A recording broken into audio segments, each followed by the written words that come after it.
Hello and welcome to the Alastair Generationally Speaking podcast, where we look at bridging the generation gap by debunking myths, tackling stereotypes and sharing practical tips on how we can build stronger intergenerational connections. Now, my guest today helps executives and leaders catalyse performance, avoid burnout and build healthy, high-trust cultures using the pioneering, scientifically backed conscious leadership performance system that she created. She's writing her second book at the moment and also has her own podcast, so I better take note. And that podcast is called Peace is a Choice. And today she's a guest on my podcast. So it's a great pleasure to welcome Natasha Wallace. Hi, Natasha. Hi, thank you for having me. Well, it's great to have you on the show. And again, what I love about this podcast is that we've got so many people from different backgrounds and different disciplines. And I think you're the first person who I've had on the show with your background. Certainly, I think you're only the second fellow podcaster, and certainly your work and the fact that it's scientifically backed is really good. But we're going to get to that in a moment. I want to start off by talking about your generation, who you are. Now, you are a very young Gen X, and of course, Gen X was between 1965 and 1980, and you're very much towards the end, so you're a bit of a cusper, if you like. And I don't know how much you know about what the expectations of a Gen X are, but do you see yourself as fairly typical of people of your age group? Well, I mean, I'd like to think I'm not, but I probably am. I mean, I would like to know a little bit more about what is typical of my age group. Well, you were the Gen X generation, not so much the latter part, but certainly the beginning of Gen X were very much the latchkey kids. So it was the first time in history when a lot of households had both parents working, and kids would come home and literally let themselves in the house and get on with it. They were just left to go out and roam the countryside and roam the streets a little bit, which sounds sort of almost feral, but they were given a huge amount of freedom by their parents. And that framed them in terms of the level of resilience that they now have as adults, the level of creativity, the level of problem solving that they had. And around about 1980, 81, when the millennials came along, which were basically the boomer kids, the boomers having kids, things switched a little bit and society became a little bit more child-centric. And that was where in my work that I see that there was a big shift. How does that all resonate? Yeah, I mean, totally resonates. I spent a lot of time on my own as a child, as I was an only child until I was 10. So, yeah, I mean, I'd be out playing on scaffolding and building sites and didn't spend a huge amount of time with my parents. And of course, that frames who you are. And obviously, you will have a level of resilience and problem solving because of that. And how do you think that reflects in the way that you bring up your daughter? Did you have the mentality of, well, I'm not going to do that, or I'm going to do things deliberately differently, or it just evolved? Yeah, I mean, that is a really interesting question. Well, I'm quite intentional as a parent, but I don't necessarily think that it's just because of my upbringing. I mean, it definitely is to some extent because of that. I think it's also because of my own journey, because I specialise in conscious leadership and it's all about a deep self-understanding. I think as soon as you really start learning more about yourself and who you are and what's formed you and your beliefs and your limiting beliefs and all of those good things, and you also think about the impact of your formative years, like your parents and caregivers or the significant people in your life, you have the opportunity to make some choices to do things differently. And so I think it's all of that really that's influenced my parenting style. And interestingly enough, before we started recording the podcast, we were talking about the differences of what frames us as an individual. And as you say, there's behaviour, there's generations, there's a multitude of different things in there, which we'll get to that in due course. First of all, let's talk a bit more then about your family life growing up. Again, you were saying that, your mother wasn't as hands-on, your parents weren't as hands-on. What about at school? What about sort of the general upbringing? What was that like for you? Well, I mean, actually, I'm writing about this in my second book because there's been a real journey of transformation, because my childhood wasn't particularly easy. So I have an Irish mother and a Syrian father.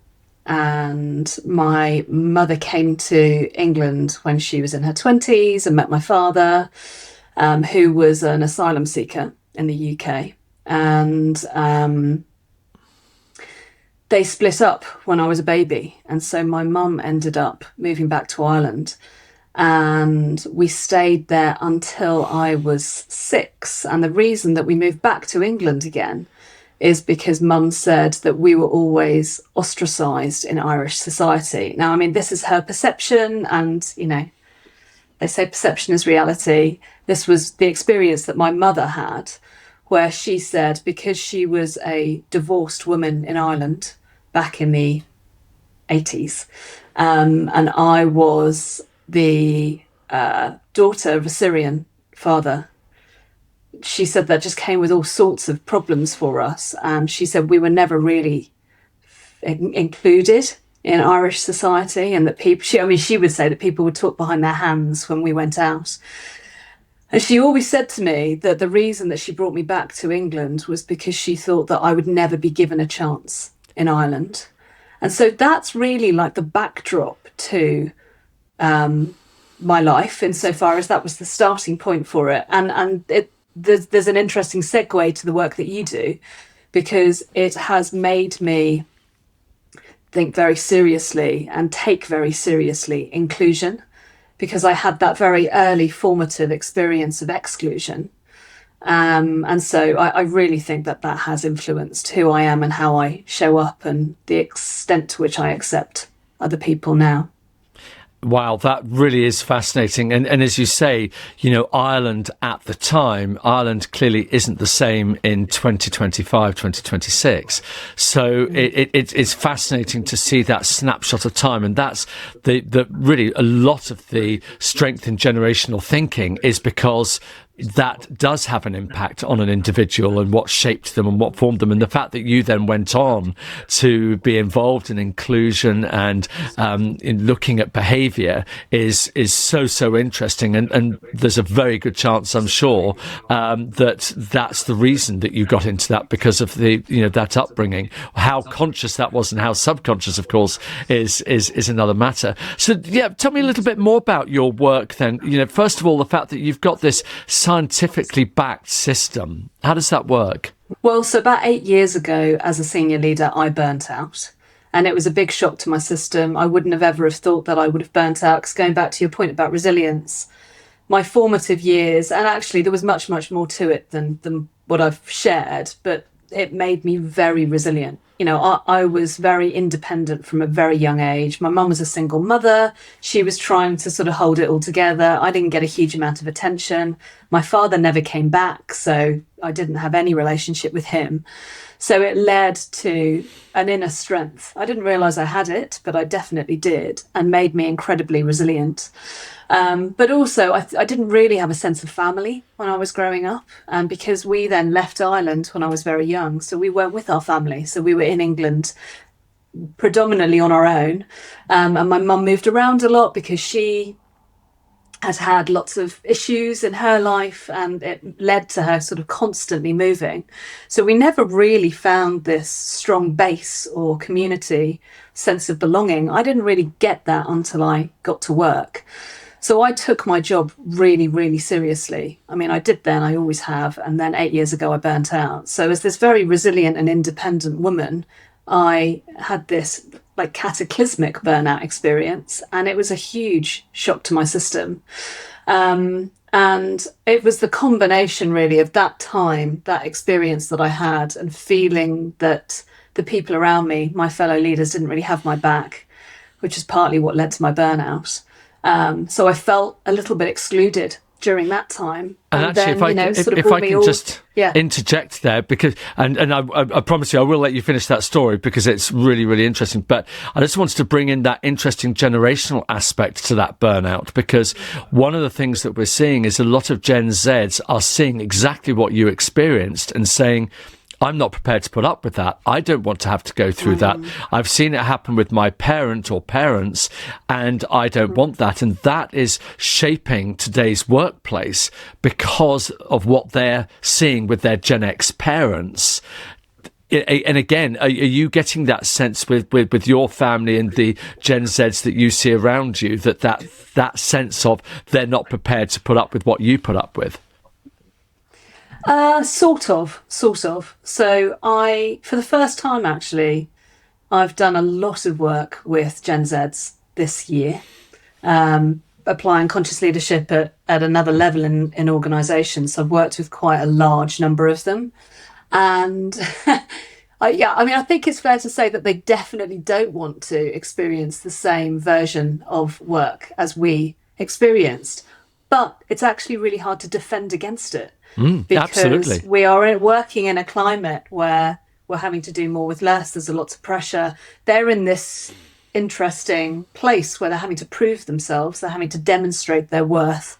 They're still learning. They're still learning the ropes. So they have to work hard, but they sort of don't want to work so hard. I think that creates some tension and some resentment. Yeah, and again, it wasn't so much a judgment as an observation of something that we're seeing. And yeah, you're quite right. It's completely understandable in many respects because of what they were able to see. So going back to your journey, so you had this, as I think you used the word cataclysmic, just a breakdown. Yeah. So what happened then? In the months after that, I had to really do some soul-searching as to why it happened. I felt that I was a failure. I sort of had a bit of an identity crisis. I was an HR director, and my job was to take care of the well-being and performance of the workforce, and then I, broke. So that didn't make any sense to me, and it made me feel like a fraud. So for the next few months, I had to do some deep reflection into what actually happened. And to start with, I thought it was because I just worked long hours. And then I realised it wasn't that. I probably could have carried on working long hours for years. I had done for the previous decade and a half. But it was more to do with the conflicts, I guess, that I was facing with the leaders around me, and tension between my values and the values that other people were operating against. And, over the course of time, that was like death by a thousand cuts. And I think, if you feel very passionately about something, if you're very purposeful in your endeavours, if you want to do the right thing by other people, which I think unknowingly actually was absolutely fundamental to who I was, because I wasn't able to do the right thing by people as an HR director as much as I would have wanted to, eventually that took me down. And you've created this system, and I'm guessing part of it is because you wanted to help other people not necessarily go through, what you went through, but also this was a purposeful leadership that you could do. Tell me a little bit more about that model that you now do and how you help the leadership teams in organisations. Well, so it was the awakening was it was a lack of consciousness that led me to burnout. Right. I just didn't know enough about myself. All these things that I subsequently learnt about myself only happened through me giving it very intentional thought and reflection, and working with, coaches and therapists and doing lots of inner work. And that's when I realised that the environment that I've been operating in had been sort of incongruent with my values, that I had a very strong sense of purpose, that my role wasn't upholding, and that I just needed to be more aware of myself and be in a position to curate an environment around me and sustain myself so that, I didn't burn out again. And of course, then I had this big realization that it wasn't just me feeling like that. Leaders were feeling like that all over the place. And leaders do feel like that all over the place, where they feel stressed or anxious or tense or exhausted, or they're burning out. It's a very, very normal part of leadership, unfortunately, because we're constantly having to mask how we really feel to show up in a certain way for everybody else. And often we're beyond capacity. And those are the things that really lead to burnout. I now know that, now that I specialise in it. So the conscious leadership model was about how do we support leaders to connect with who they really are, to understand themselves better so that they can take the steps that they need to take to sustain themselves either in the environment that they're working in or realizing that the environment that they're working in isn't right for them. I mean, normally that's not what happens. Normally we do enable them to just understand themselves better so they can make better daily choices, really. But also there's often a mindset shift. Because when you understand yourself better, it changes your mind about things, it changes your perception, it helps you to understand other people better. So that's where all of my work is done now. And I was fortunate enough to get investment for my model and to build it and to scale it. And I worked with University College London to go through a validation process. And the hypothesis was being more conscious as a leader leads to better outcomes. So I would have said that it made you a better leader and it kept you more well, basically, psychologically, emotionally. To see how that works across generations, because we touched on that a little bit already, that you would expect the older generations, again, I'm always about we're framed by our generation, not defined by it, but, again, the stereotype would suggest that actually, the older generations, older Gen X's and boomers see this as being a little bit too touchy-feely, a little bit, oh, for goodness sake, don't need to do all of that kind of thing. But younger generations, so millennial leaders that you're working with, be a little bit more open to all of that. Where does that fit in terms of the way that you interact across generations? Would that be a fair reflection? Sort of. I think it's half true. Okay. I think there are senior leaders who see this as being sort of fluffy and soft. I actually worked with JP Morgan Chase as one of my first clients years ago. And I can remember that the managing director that I worked with, who was very pioneering in his approach, hearing about what I did. And we were in the room with an HR colleague. And she said, oh, I think Natasha's work is more for the wellbeing team. I'm going to put her in touch with the head of wellbeing. And he was like, absolutely not. I see this work being right at the centre point between leadership performance and leadership wellbeing. This isn't a wellbeing thing. This is an operational thing.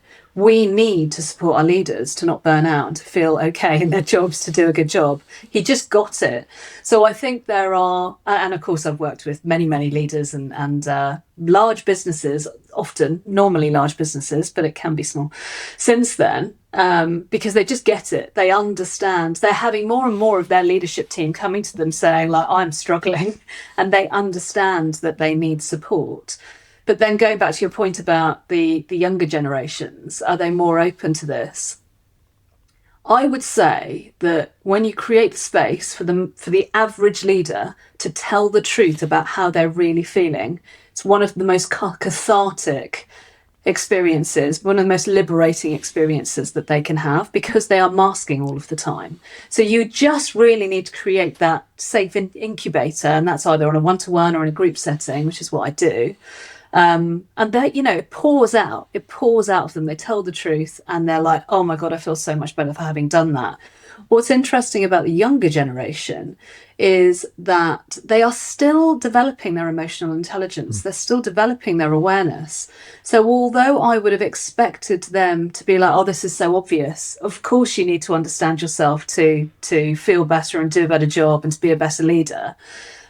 They definitely have the aspiration to be a better leader, but they still don't really understand themselves. So it's as relevant for them, but they're probably just less close to burnout. Yeah, and I know that one of the things that we talked about when we first met, we talked about the challenges with leadership, working with other people and with other generations. And again, you touched on it earlier, the perception of younger employees coming into the workplace having a very different expectations to the ones that the bosses had. How do you navigate that in your work? Because obviously it's getting them to know themselves, but then to be accepting of difference. And you used the word quite a few times already, to be more inclusive. And of course, that means also generationally inclusive. Yeah, well, so I think the bottom line is that as humans, we're not hugely tolerant of each other. So, I mean, I did a piece of work with 70 MDs, managing directors in a consulting firm, where I worked in one-to-one with all of them. And one of the threads that ran through a lot of the conversations that I was having with them was, we're not understood. We don't think we can tell the truth anymore. We can't be ourselves. We can't be authentic. I can't be myself around the younger generation because now there's so much risk involved with that. So I'm just not going to speak anymore. I mean, there's sort of a resentment building. I'm not going to speak anymore. I don't think I can say anything without the fear of getting into trouble or offending somebody. So I'm opting out.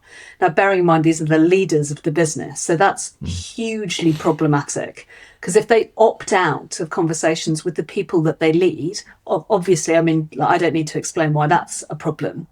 But then on the flip side, you've got the younger generation who are totally intolerant often to these older generations and their behaviour. So they become intolerant of each other. You've got the older people saying, that the younger generation are woke, or they're oversensitive, or, whatever.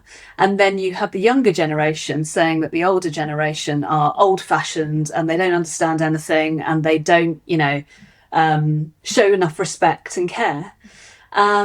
And I think it's all true. I think all of that is true.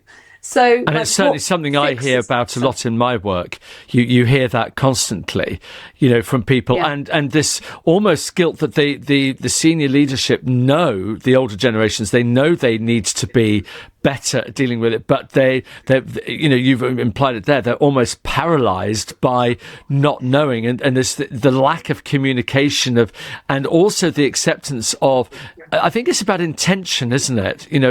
Where does the intention lie? And if we worked with intention more than the actual way it manifests itself, that would probably be a little bit better. Yeah, well, I couldn't agree more. And what my work has taught me is that we just all need to be a little bit more accepting of each other. This isn't about, the older ones are wrong and the younger ones are right, or vice versa. This is about, we have to hear each other.